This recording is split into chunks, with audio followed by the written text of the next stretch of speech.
सभी मित्रों को जय जय सिया राम।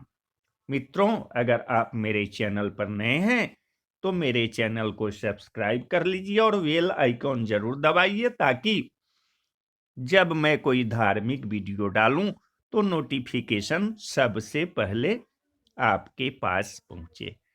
तो श्री कृष्णचंद्र क्यों अर्जुन को इतना चाहते थे, इसी के संदर्भ में आपको आज एक कथा सुनाते हैं। एक बार कैलाश के शिखर पर श्री गौरी शंकर भगवत भक्तों के विषय में कुछ वार्तालाप कर रहे थे। उसी प्रसंग में जगजननी श्री पार्वती जी ने आशुतोष श्री भोले बाबा से निवेदन किया कि भगवान, जिन भक्तों की आप इतनी महिमा वर्णित करते हैं उनमें से किसी के दर्शन कराने की कृपा कीजिए। आपके श्रीमुख से भक्तों की महिमा सुनकर मेरे चित्त में बड़ा आह्लाद हुआ है। प्राण प्रिया उमा के ये वचन सुनकर श्री भोलेनाथ उन्हें साथ लेकर इंद्रप्रस्थ को चले और वहां कृष्ण सखा अर्जुन के महल के द्वार पर जाकर द्वारपाल से पूछा कि कहो, इस समय अर्जुन कहाँ है। उसने कहा, इस समय महाराज शयनागार में पौधे हुए हैं। यह सुनकर पार्वती जी ने उतावली में कहा, तो अब हमें उनके दर्शन कैसे हो सकेंगे। प्रिया को अधीर देखकर श्री महादेव जी ने कहा, देवी, भक्त को उसके इष्ट देव भगवान के द्वारा ही जगाना चाहिए, अतः मैं इसका प्रयत्न करता हूं।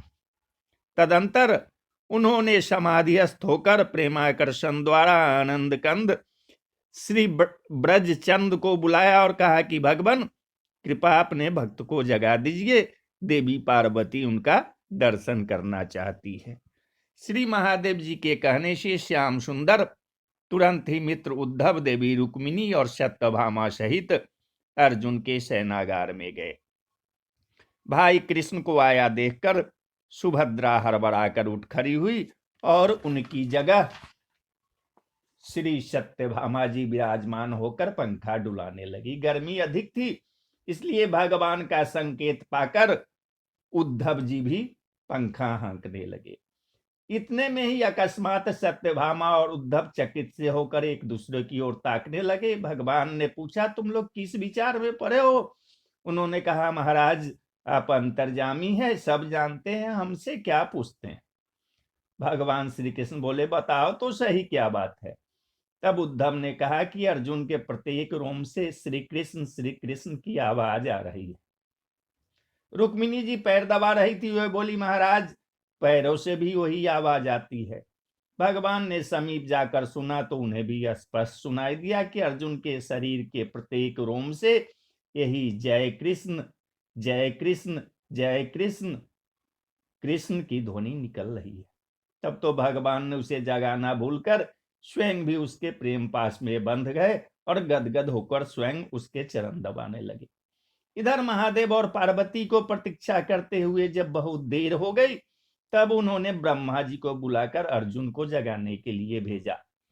किंतु अंतःपुर में पहुंचने पर ब्रह्मा जी भी अर्जुन के रोम रोम से कृष्ण कृष्ण की ध्वनि सुनकर और स्वयं भगवान को अपने भक्त के पांव लौटते देखकर अपने प्रेमावेश को न रोक सके एवं अपने चारों मुखों से वेद स्तुति करने लगे।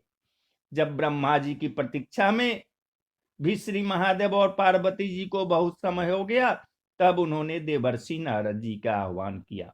अब की बार वे अर्जुन को जगाने का बीड़ा उठाकर चले, किंतु शयनागार का अद्भुत दृश्य देखकर सुनकर उनसे भी न रहा गया। वे भी अपनी बीना की खुटिया कसकर हरि कीर्तन में तल्लीन हो गए। जब उनके कीर्तन की ध्वनि भगवान शंकर के कान में पड़ी तो उनसे और अधिक प्रतीक्षा न हो सकी। वे भी पार्वती जी के साथ तुरंत ही अंतःपुर में पहुंच गए। वहां अर्जुन के रोम रोम से जय कृष्ण का मधुर नाद सुनकर उनसे भी न रहा गया। उन्होंने भी अपना त्रिभुवन मोहन तांडव नृत्य आरंभ कर दिया। साथ ही श्री पार्वती जी भी स्वर और ताल के साथ सुमधुर वाणी से हरि गुण गाने लगी। इस प्रकार वह संपूर्ण समाज प्रेमोन्मत्त हो गया। भक्तराज अर्जुन के प्रेम प्रवाह ने सभी को सभी को शराबोर कर दिया।